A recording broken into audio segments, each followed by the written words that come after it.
Ramadan is going reasonably well, actually. It's given me the time to sort of sit back, think. It's active, but in actual fact, I haven't felt the hunger. I mean, most people talk about hunger and going 18 hours without food and water, but that's the least of the problems. In actual fact, it's the physical tiredness because we're at prayers late in the evening, and then having breakfast at 2 o'clock in the morning, and then getting about 3 hours worth of sleep before you go back to your normal job to try and carry on doing what you need to do. So apart from that and reading and thinking about the Islamic sort of beliefs is something that I think has given me more time to reflect.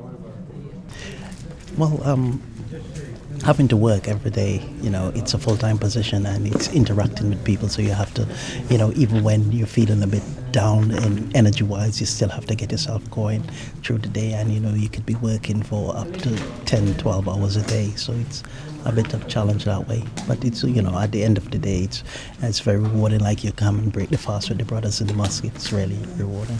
Alhamdulillah. When I was diagnosed for diabetes, the doctors advised me not to fast.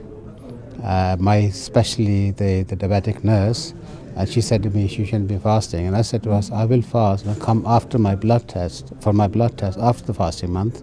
And she said to me that your blood is going to be perfect after fasting month, simply because you'll have the routine of eating at a certain time, and so on.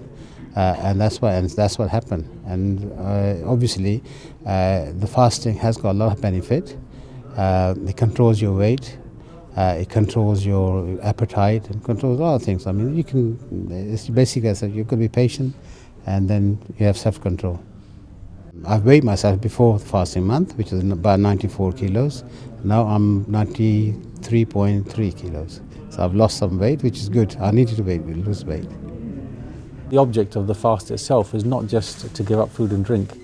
It's actually moral training and conduct coaching, as opposed to just saying that, well, I'm not going to eat for a certain amount of, it's controlling your gaze, it's controlling your speech, it's controlling your behavior, and also, more to the point, it's controlling all of those things which you thought were lawful, such as, or you thought that, these habits.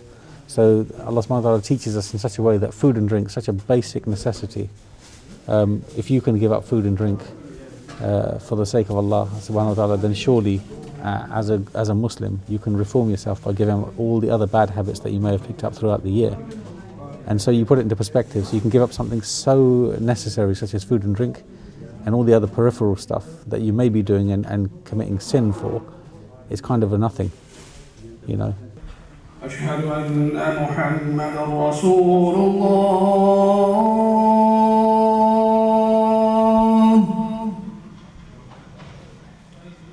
أشهد أن محمدًا رسول الله.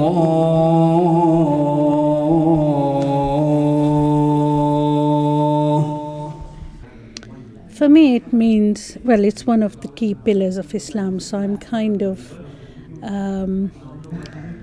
discharging my duty to Allah, and it's also time for me to reflect on myself, my behavior, my attitude generally.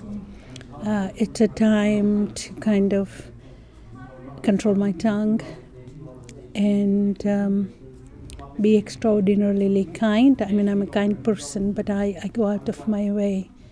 It's a month of charity in every single way, whether it's financial or whether it's by your own being and helping others and doing things for others. And one of the pillars of Islam is to give zakat, which is 2.5% of your cumulative wealth over a year. So my family tends to give that during this month. You can give it at any time in the year, it doesn't matter, but majority people will give it at this time because it's a month of significance to us. Islam has 5 prayers a day, and they named Fajr, Zohar, Asr, Maghrib and Isha. And this is what's the timings and the names of each of the prayers. So Fajr is when sunrise, Zohar is midday, Asr is early afternoon, Maghrib is sunset, and Isha is the end of the day. And what we have here is Jummah, and this is the time when the congregation comes on a Friday. So every Friday it will be 1:30, but it's always the same time as the Zohar prayers. I think a lot of people think 20 hours or 18 hours is a challenge. It's not.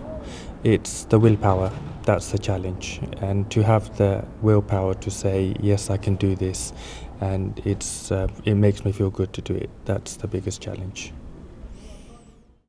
Means to just to leave yourself away from all the stuff you did before Ramadan and like make yourself fresh again and stop all the bad things, habits you did before, and just start asking for forgiveness and stuff.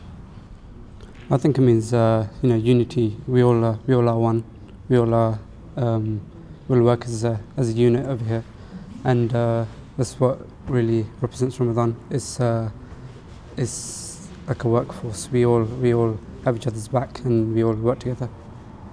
At this time in this month of Ramadan, we send greetings of peace and harmony to everybody in this city, nationally and internationally, and we would like people to understand us for who we are and not just make judgments from the media about us or from the right wing kind of policy that comes down from government and everything else. So I just want to send a message of love and peace and harmony from the Muslims in Southampton, from the Muslim Council in Southampton to everybody out there.